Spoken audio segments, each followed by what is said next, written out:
Welcome back to another episode of Pivot Well by Sarah. I'm Sarah, and thanks for coming back, Beth. Absolutely, let's do it. So that ended up being the catalyst, I guess, of when we did stop talking for a long time. Was one of those times. Yeah. So after I had moved to Durham, I hadn't moved to Raleigh yet. At that time, I was living in Durham.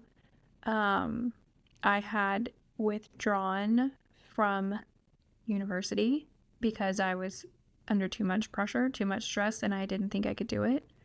But I knew I couldn't tell anyone. And the lengths that I went to not tell people are...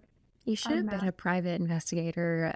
A master class. As you could do. A master class can be done in the lengths I went for. If you had done that much work to your actual school, you have a degree from Chapel Hill.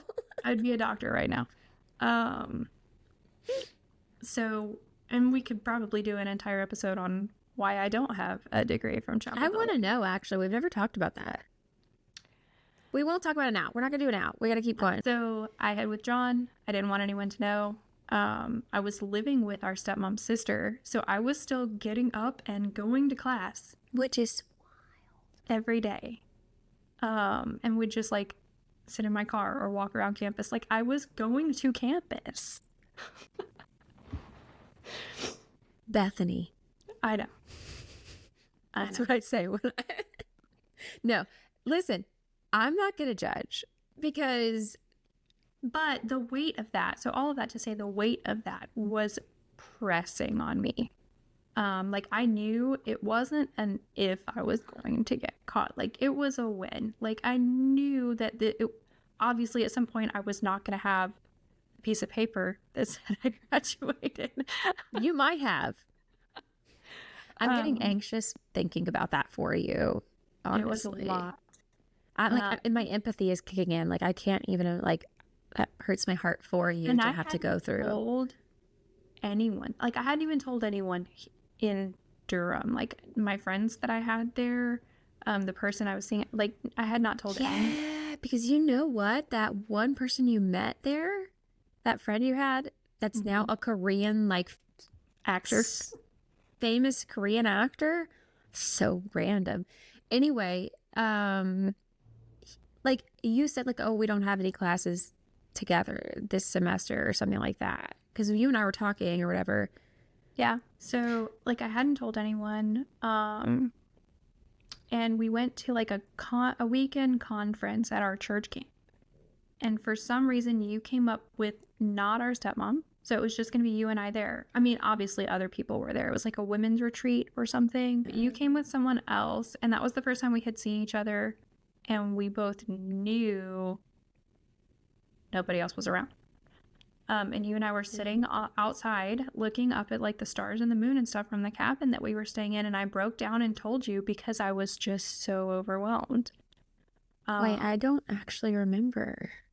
I did. I told you. What happened? We were in Girls Village. At Ahsoka? Mm-hmm. This hurts my heart if this is true. If this is true, like I was there. No, I know where it's going. And I told you, and I didn't know what to do, and you were trying to help me figure out a plan, and you basically were telling me all the things I already knew, right? Like they're going to find out. You need a plan. You need to know what you're going to do. You need to, we were even together trying to come up with like the best reason, like, and I begged you not to tell them. Like, I just needed time to get a plan together.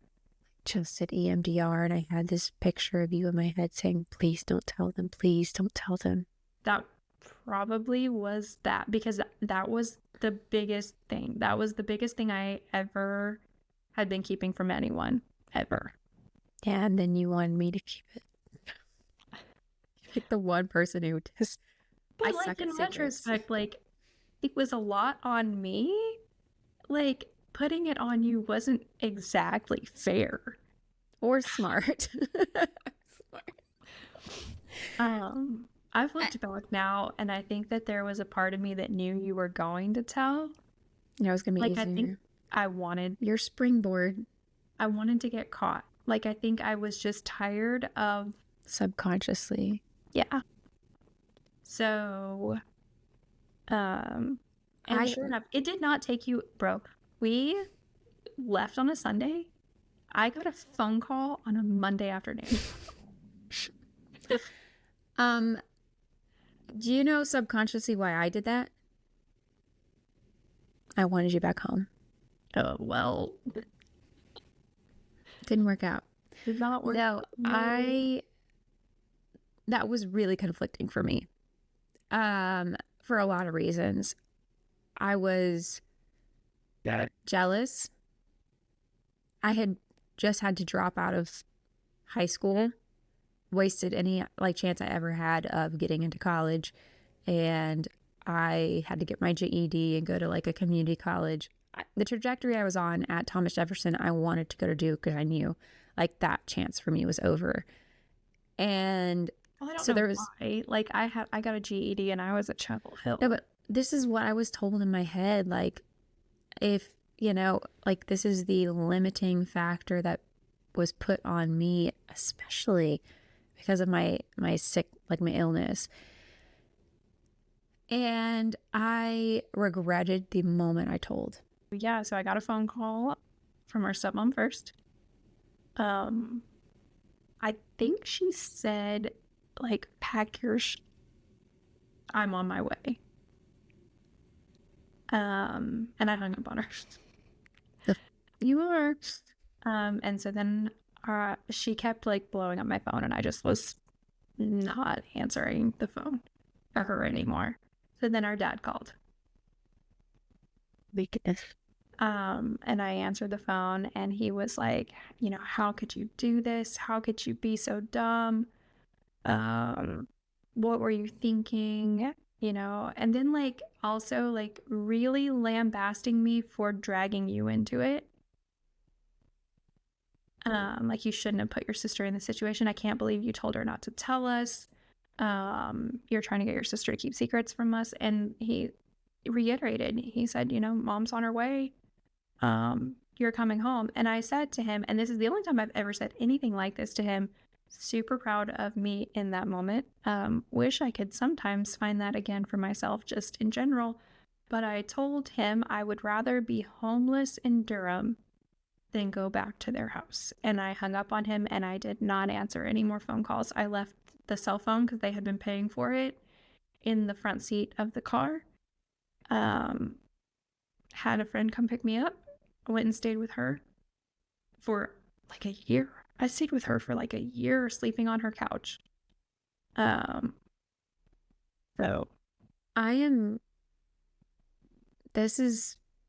I have no memory of a certain year of my life. So I think here's one thing. I think I probably wasn't in a good frame of mind. I had just come out of the trauma on my side, but realistically, you had just come out of that trauma on your side. Like, stepping back, I'm going to step back and put on my like therapist hat. You were how many times told your sister was going to die in a summer? You weren't allowed to see her. You got into this prestigious school. You were supposed to go to school and pretend like that wasn't going on, because it was still going on. Yeah, because so she was actually, while you were at Duke, now when I was in Durham, she would bring the kids, and I would have to watch the kids in Durham, like doing whatever with the kids. Yeah, while she was with you. You could not get away from that. Yeah. I don't think it was fair to you to be put in that situation, in all honesty. The whole it wasn't fair. We were just never treated fairly. Like, our life was not fair in any way at that point. You kind of were set up for failure by circumstances. You know, you did your GED, which you were really coaxed into doing. Like, you did not want to get your GED. I did not want my GED. Nothing about my high school path was what I wanted. No. Neither. And for the viewers out there, our stepmom did not get her high school diploma. They're eerie copy paste moments within her life and ours, and a symptom of borderline personality disorder is to make your victims an extension of you, to the point where my hair was dyed her color. Like, I was constantly told I looked like her. We both ended up somehow miraculously getting our GED. There's just eerie moments of, even if it wasn't coaxed by her, where we just basically were going the same route she was going in life, because she set us up to go down these routes. Right? Going to Chapel Hill to be a speech pathologist was not my, like... She didn't, yeah. She wanted you to be that. I remember, like, there was no other option for you. No. Yeah. Which I did when I got to Chapel Hill, change my major to pre-med, which is what I wanted to do. It's just really frustrating because, yeah, no matter what the circumstances, we had so many similarities to her because she set us up for that. Yeah. She normalized things that shouldn't have been normalized. She diminished things that shouldn't have been diminished. She made a big deal about things that shouldn't have made a big deal about. High school graduation is something that you should have had the opportunity to do. That I should have had the opportunity to do. Not just high school graduation, high school period. High school period, you should I have never had, went yeah. to any form of high school. No, you wanted to. We both wanted to go to so Fletcher, and we didn't get to go. Yeah, that just, and I don't know. And then there were things like that were pit against us, and I think that mindset. You going to Thomas Jefferson was pit against me hard. Yeah, just like you wanted to UNC was against me, like, and you, like, she would, and you know what's weird is she would, like, you got to go on a mission trip, and then I was not allowed to go on mission trips. And when you went to Santa Fe with her, why did I not go to that? In all reality, Lauren and Ashley went. You were. I was not that sick, if that's the reason. Not that sick, but you had been. No, I needed to watch the kids. I mean, well, are you asking for the reason that was given or the reason that exists? The realistic reason. Like, yeah, somebody needed to be home to watch the kids. Yeah, it was me. Because I wasn't at home with my feet propped up, sickly. I came back from the hospital and went right to work. Back to it, Cinderella. Yeah. A lot of reasons why, and this is, so, okay, for the viewers of this is how it works when you are with someone who is manipulative, controlling, abusive. You are isolated from everyone, and they will especially target the person you are the closest to. And so in our case, it was every single person in our life that we were close to, we were kept from. And in the case of you and I, because we lived in the same house for so long, it was harder to separate us, but she did everything she could to do that. And so you moved to Raleigh after Durham, and you were there for how long? 2011 to 2014. 3 years. Mm-hmm. And during that time, I started isothermal. And I mean, you did a lot during that time. Like, I kept tabs on you. Yeah, and we started, again, secretly talking at one point, us emailing. Mm-hmm. Well, first, because that one letter that wasn't me was sent to you, and vice versa. The email you sent me, and then when I got the handwritten letter from you, the real one, I cried, and I got in trouble for wanting to talk to you. They got in a fight, our stepmom and our father, over that, because I did want to talk to you, and he wanted me to talk to you, and she wouldn't let me.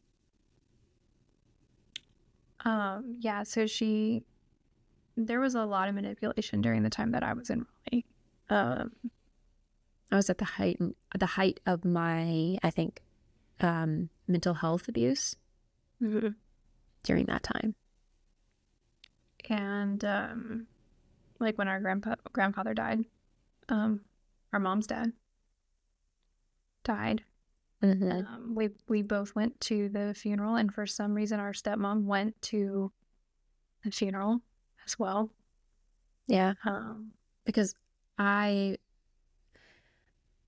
hindsight, we shouldn't have gone. She and I shouldn't have gone. Why did we go?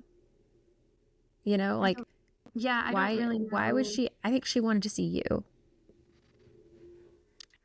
Because not because she loved you, you know, because she wanted to get that jab in. I did reconnect with our mom while I was living in Raleigh. She came to visit me at least once, maybe more than once. We talked on the phone a lot. And actually, the reason we stopped talking on the phone was because of our grandma. Was why I stopped. I got a voicemail one time. I'd just been busy and got a voicemail from our grandma that was like, "You owe her. You owe me." And I was like, I was at the point in my life where I was like, I don't know anybody anything. Where did this Beth go? What? Where did she go? I don't know. Bring her back. Hashtag free that Beth.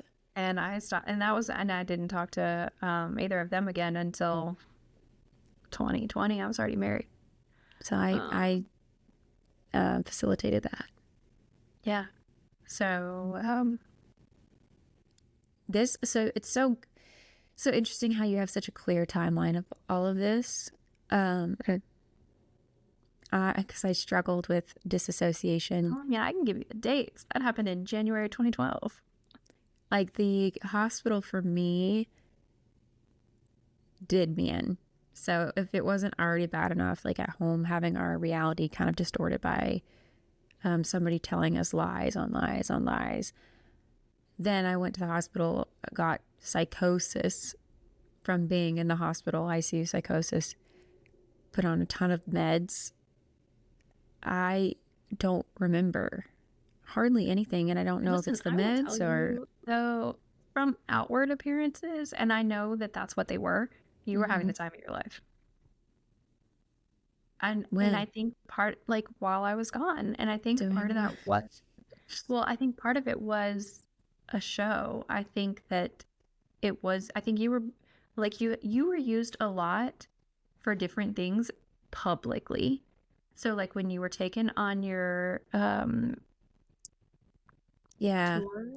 that was one of the times. But also, I think that just real quick for the people watching, I almost died, had a horrific experience in the hospital, and fresh out of that, PTSD at the height of it was PTSDing at that point. I was taken around. I had to do an interview for that. Do you know that? Mm-hmm. I had to go to a room full of pastors and give my pitch. Mm-hmm. And then we started getting this influx of letters of people wanting me to go talk about it. And she coached me. Listen, she told me the story. I'm not going to lie. Every part of me believes, and I have no proof, purely speculation. Every part of me believes that every time you did that, the offering was for your medical bills. Yeah, they made money off of that. They would give money for the driving, the gas, and the all this stuff. Like, they would say the offering was for the drive over there. What, an hour away? I mean, 2 hours away. It's the Carolinas. You weren't going that far. And I think she did this because she had made you want to be a pastor. There was a time, yeah. And so what was I doing? Again, like you said, I was a puppet. You were a show pony.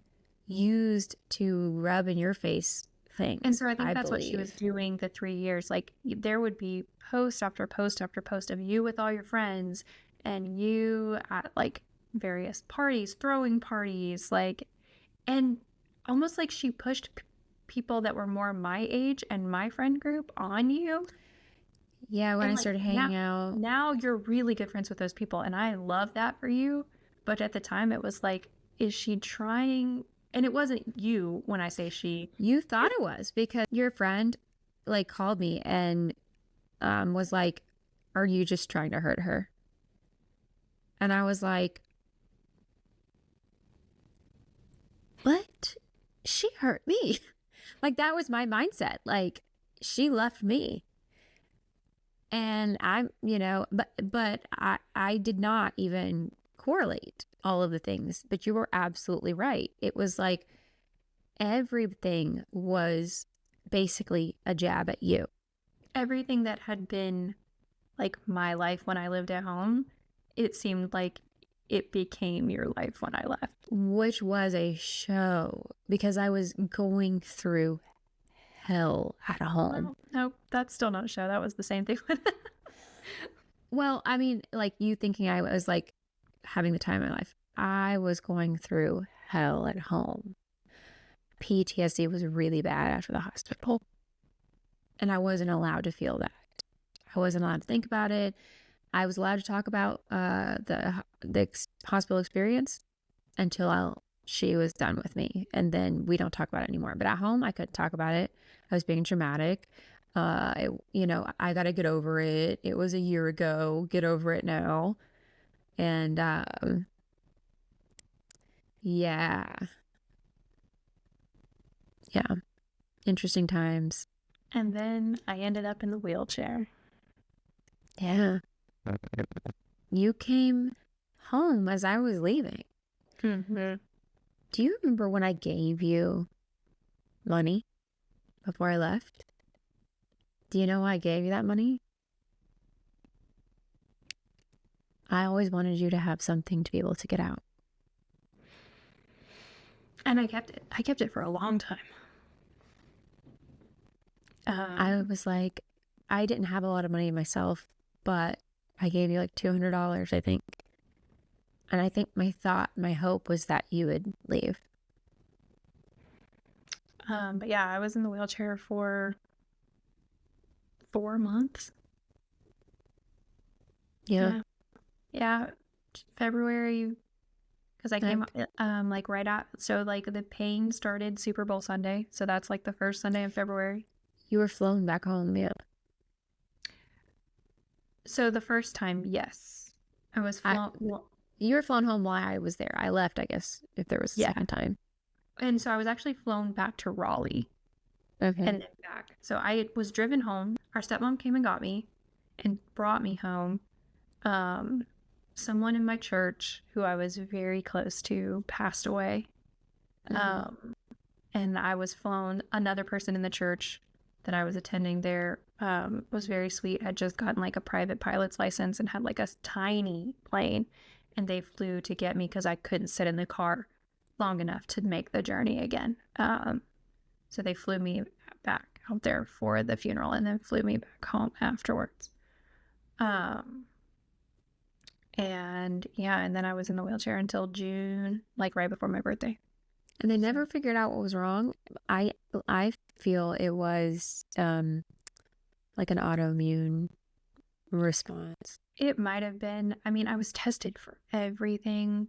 And then they kind of got stuck in the loop that it was lupus and that they just couldn't get it at the right time to test it. Somebody told me you had that, and I was like, really? Because then I was freaking out because I was like, great. So I never got a diagnosis. I really think it was, and I don't mean this like in a whatever way. I think it was like in your mind, because your mind was shutting down, so your body was shutting down, because all of the things that we have talked about, we are talking about in a podcast format, right? You were living a lot of things. You were homeless at one point. You were, like there was just so much. I think that's the same thing that was going on when I was here, and I just moved here, and I was having flare after flare after flare. And because I had, I guess, like a disease that could go on it, you could put that name on it. I was having Crohn's flares. But it's like, to me, I have always emphasized, part of my reason for making this podcast, your physical health is so correlated with your mental health. Your inflammatory markers are elevated by the hormone cortisol, and if you are in fight or flight, your cortisol is through the roof and you have tons of inflammation, which would be, you had, head to toe pain. And it was great. Like, I couldn't open a water bottle. And I'm not talking about like I couldn't crack the seal. I remember. couldn't twist the top off of a water bottle. Yeah. But during that time, so they couldn't figure out what was wrong. I had a family doctor who I think was doing like the best that they could do at that point. But the best that they could do was that I just kept getting like Percocet prescriptions, like written for like 120 at a time, because nothing else Did you was have working. access to that bottle or was it given to you? It was my bottle. I never knew if that was. So once I came back from Raleigh, there were some things about like my autonomy that I never gave back, even when it was offered. One was I kept all of my medication at all times, with the exception of there was one period where I didn't, but I voluntarily did that. And then I set it up with our dad, and I made it be that there was a timeline when I would get them back with him, like it was an agreement with him. Which this is the thing about him. He, if he could have just been involved, he was reasonable. If he was involved. Part of what I did when I moved back home during that time was I made him be. So like the medication thing, like I would only give it to him and I would make him tell me when I could have it back. The other thing I never did, because it was weaponized against us so much when we were younger, they offered to put me back on their cell phone plan. No.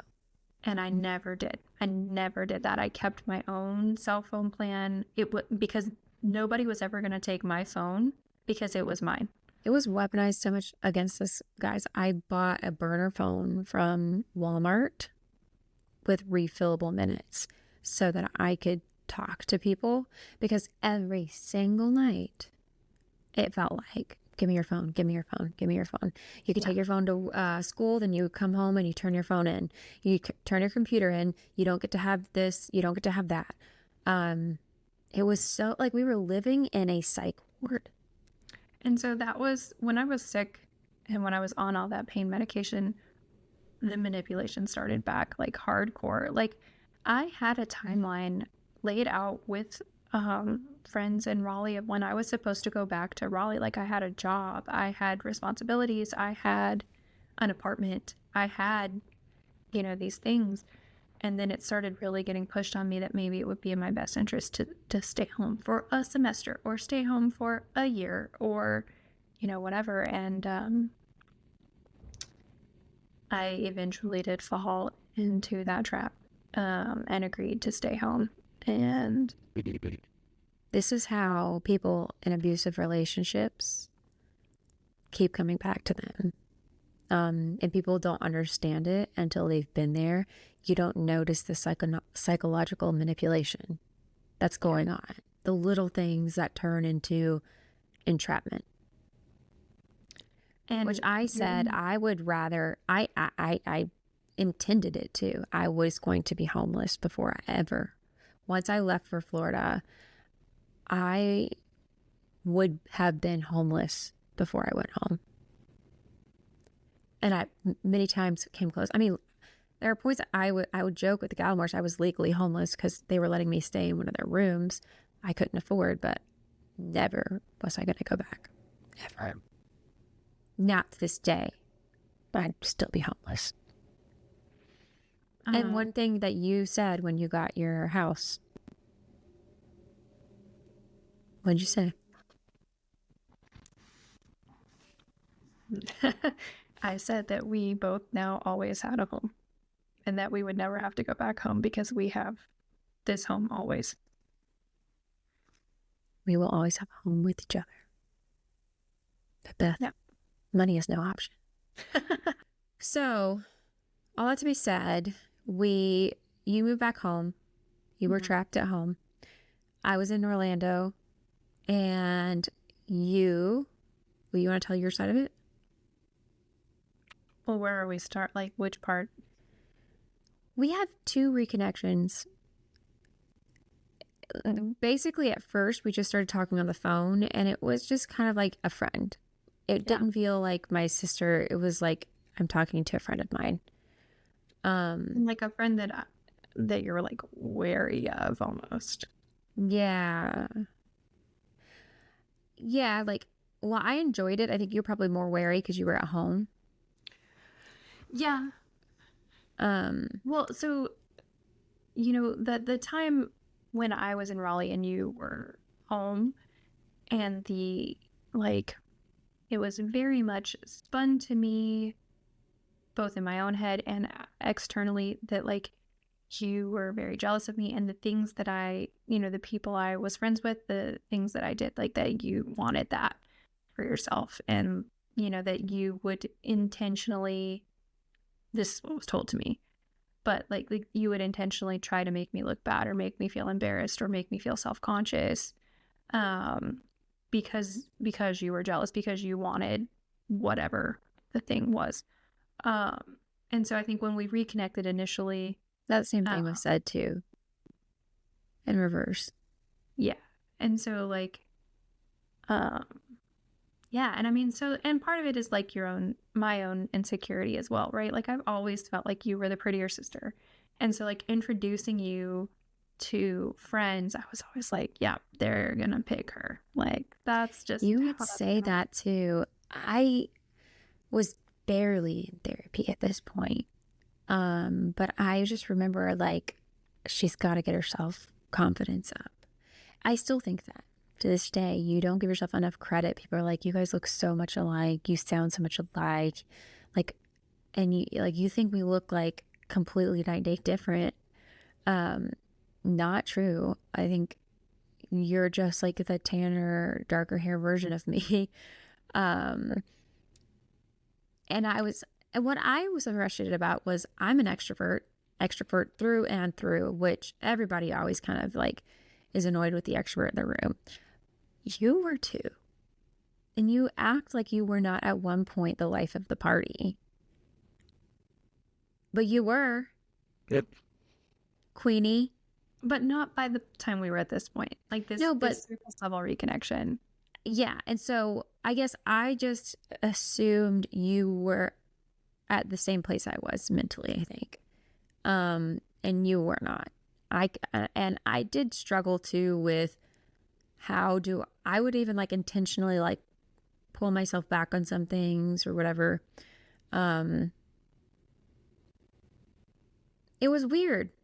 Like we couldn't be ourselves. And then you met Anthony, and I remember you told me you were getting married. I was like, But well, that was most people's reaction to me. But then I was like, you know what? Yeah, like go for it. But then, of course, our stepmom had to make it a wedge. And she told me that I was not going to be your maid of honor, but that and then you asked me to sing. And I know that was probably the hardest thing for you. So I was like, my insecurities were fed into so much, right? So me talking about how I've always felt like you were the prettier sister and all of this, like it was put to me that if I, that like that you would have outshined me, that you like that it would have, and it was also put to me that like you might try to like. No. Yeah.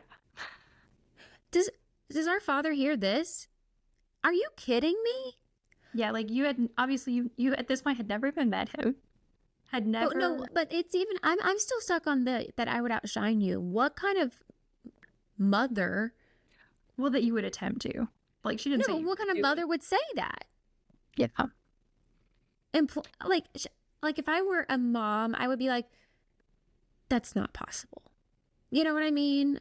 And the thing was, like, I say now, like, you know, I love my husband and I love my marriage, but like my wedding was so weaponized in so many ways. I was convinced of so like I was convinced that I needed to tell people to like be on the lookout for our mom because she might try to show up and cause a scene at the wedding.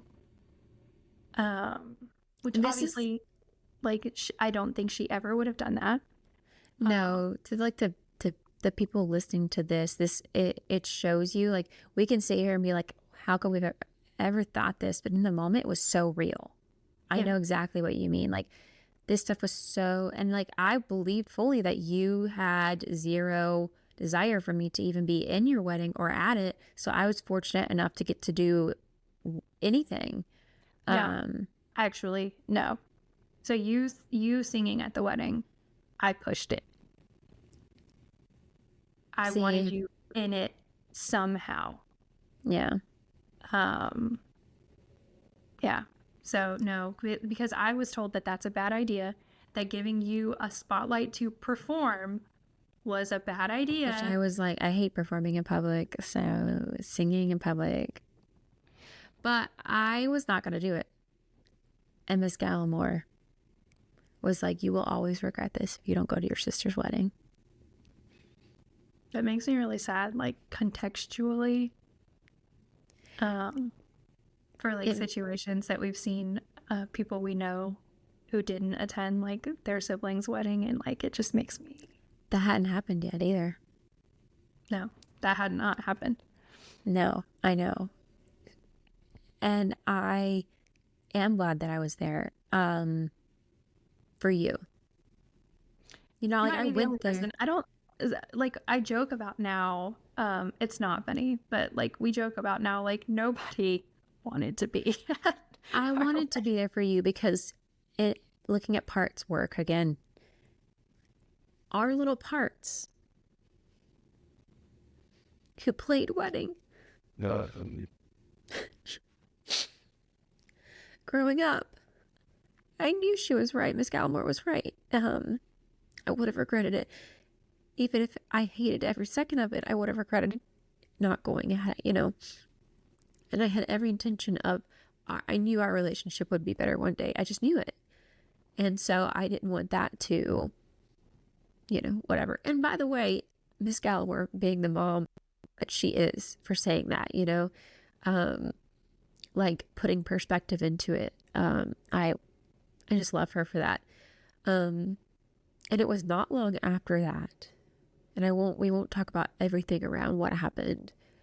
Um, that led, but I finally one day, like, I had a conversation with you, and this was, I think, the moment we pulled the wedge away, and we were like, we've got to stop. Yeah. And I kind of was harsh with you that day. Yeah. You remember? Yeah. I was like, you can't tell me things are good there. I lived there with you. um, I don't know. That just seems like the changing moment. Everything changed. Yeah. And it was like we started, I don't know, we started talking again and it felt less whatever. We promised we would never, We ever. did something together that I then later also did with our mom, and it was like all cards on the table. Like, what have you heard about me? Here's what I've heard about you. Yeah. You know what? And you and I especially had it where we were like, listen, if it happened, we get it. We understood the survival component at that point, but we needed to hear from each other what Thanks, was Ashley. true. We needed to hear from each other like what was true, what did happen, and Hmm. what just completely didn't happen at all. And there were some things we found that were pretty major things No, most of the major things were completely distorted from what was or didn't real exist at all. Like when you or had didn't been exist. told that I had like stolen like $10,000 from you. Do you know that I still struggle with that? But I have literally said, like, why did I even care? Like, the whole thing was just played up so much. Why? As if her stepmom was not taking every single check. I think it's so funny to me that that was like even a thing. Like she stole every single dime, and then she was trying to tell me that you took my paycheck, and I'm like, you took every paycheck of mine ever. That one was a big one, and I don't know why it was a big deal to me. $1,000 would have done for homeless Bethany. Frankly, I wish that that could have been the reality.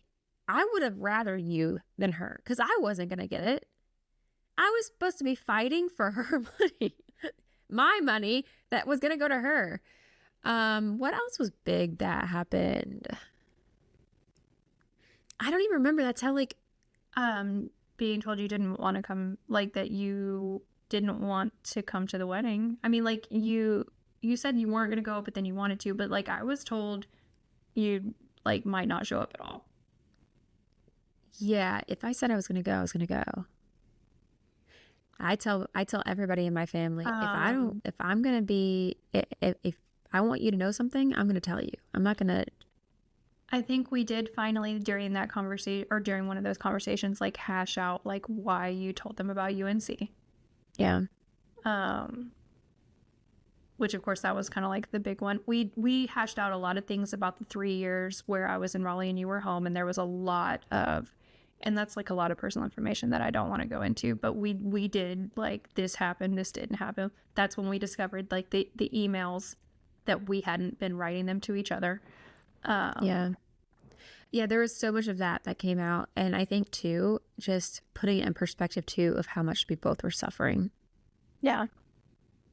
And it was kind of this thing of like, I did have to reshape my view of you completely.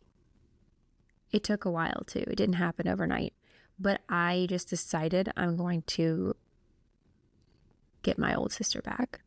Yeah. And I still, for the longest time, struggled thinking you were lying all the time because I was being lied about you. Yeah. And now I'm like, no, that wouldn't lie to me. That like you were not. I would never think that. But how deeply ingrained that was in my brain back then, it's just wild to me. Yeah. I really do think that us reconnecting when we did was like such a God thing, because it wasn't long after that where I almost intentionally, but was backed into a corner where I had to confront our parents strongly, and like you came to my rescue that day, like even from Florida, like you came to my rescue that day. That's when I called. Yeah, you called our dad after I left. Yeah, that was, and I think I showed you too, probably. I mean, I don't know. I'm assuming that probably showed you I was going to be there no matter what it was. Yeah. Yeah. From then on, we've been, and here we are, inseparable, as we should be, as God intended. I mean, you were there for the birth of my daughter. Well, yeah, a couple of hours after, but you were here. They had allowed more than one person in the room. I would have been, but I guess her father takes precedent. Yeah, I mean, I was there for like, really flew in for a night to be here for a big event. Yep, that I would only do for you. And I have gone to the hospital when you really didn't want me there. Hey, like, Beth. Super awkward probably for your husband, because I'm like, well, I'm here to stay for a couple of days. Just scooch over, sit on the couch here, Lukey. But it was good because then he was able to come see me too. And you were able to help at home. That was very nice. Yeah. No, I mean, and then we've helped each other even financially. Yeah. You know, when we were struggling, it was like back and forth. I have it, I'll give you some. If you have it, I'll give you some. And we never really even really, like, it was always, you can pay me back. But then, like, it wasn't expected. It was like, I know, give it a month and you'll be, you know, in that same boat. But we were like, we're never going to ask for anything from them again at that point. And I think we had that conversation. It was like at some point too, that like we would if it was more than we both had, we would figure out where to get it, but we weren't going there. Yeah. Nothing was going to be held over our head, and nothing was going to be used to drive a wedge between us ever again. Yeah. And it hasn't. And it hasn't, and it couldn't. Nope. Because like I said, you know, that conversation that I had with our dad, that was not that long ago. That was, I mean, it was before my daughter was born, but not by much. And I told him, I said, don't ask me to choose between you and her, because I have chosen you before and I won't do it again. Yeah. Well, and it shouldn't have to be a choice. In my opinion, that should never be something we have to choose. And I hate that we have been put in that position. Well, and you know, let me correct my statement. I didn't tell him that I had chosen him before, but I told him that I had been put in a situation where I had to choose between him and his wife and you, and I had made the wrong choice before, and I wouldn't make the wrong choice again. Yeah. Because he has never put me in a scenario personally.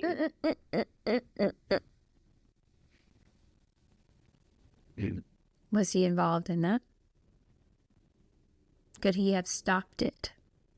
You know, depending on when you're talking about, he really wasn't even around. Problem number one. Like conversations surrounding like the wedding, he wasn't around for that. Problem number one. Absence is admittance, but he did put you in those positions because he continues to stay with the person who continues to abuse all of his children. I mean, that's true. So that's my boundary. I say that to you because I say that to me. Like sometimes I'm saying it out loud to remind myself, I think. And for anybody in the audience too that's watching, even if somebody isn't directly doing it, if they're putting you in that position, they're just as guilty. If you drive the getaway car of a bank robber, you're doing time as well. Yeah. And so that's where I stand with him. We were kids, and that's one thing I have said to you and I. Like, I don't hold anything against you. You don't hold anything against me because we were kids. Yeah. We've said this to our younger sisters too. We were kids. They don't have an excuse. Yeah. Well, thanks, Beth. As always, pleasure doing business with you. Pleasure doing business with you. I will be posting these every Tuesday and Friday at 6 p.m. So Eastern Standard Time. So make sure to hit like, subscribe, and hit the notification bell so you can know when they're dropped. Be reminded. Have a little dinner and a show while you sit and listen to us yap about life and hopefully learn something. Maybe a wedge salad. A wedge salad, a nice wedge with some blue cheese dressing. Oh, God. Can't you make it? You make it with ranch. Right. There it is. This episode was brought to you by Ranch. JK, but that would be Beth. Sponsored by Hidden Valley, but if they would like to sponsor, Beth would be. She has been your longest advocate. Straight up, you can ask our mom. I took a test. Do you remember the test? No? So when we were young, we were at our mom's one time, and I told my mom she had bought Kraft salad dressing. And I told her, it's not as good. It's not the same. And she's like, you can't tell the difference. It's just ranch dressing. So she went and bought like 3 different types of ranch dressing, I think. Which you sampled. And she made me do it with my eyes closed. Mm-hmm. And I could tell her which one was Hidden Valley and which one was not. So, long-time supporter. That's something to be proud of. Long-time supporter of Hidden Valley over here. Yeah. I mean, there's so much in our content that fits their marketing. We are hiding nothing in this valley.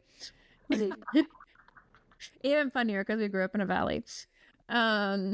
It's true. Not so Hidden Valley. True. Anyway, well, on We that will do a note, podcast called Not So Hidden Valley if you will sponsor us. if you will sponsor us. I will Back to our sponsors. We'll stay here holding. Sipping it. Look at that Melissa McCarthy where she is sampled for the Hidden Valley Ranch. They're like trying out a new flavor and she's like, Don't threaten me. It's a good time. no, man. That was based on true story. Anyway, thanks for watching. Yeah. And we look forward to talking to you guys next week.